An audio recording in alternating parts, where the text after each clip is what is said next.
கட்டு கட்டா புத்தகத்தை சுமக்கவில்லை நானடி.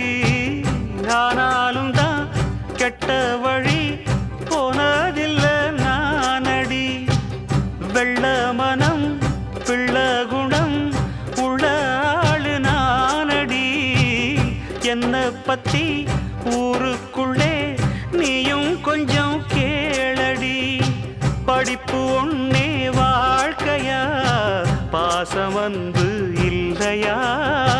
படிப்பில்லாமல் வாழ்க்கையில் உயர்ந்த மேதை இல்லையா?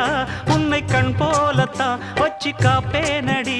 அடி உன்னைத்தான் நினைச்சேன், உன்னையே மணப்பேன். நாம் முடிச்ச கிளியே வாசமலர் கொடியே, எம் மனசு தவிக்குதடி. நீ கூடு விட்டு வெளியே வந்ததென்ன தனியே, தேகம் எங்கும் கொதிக்குது.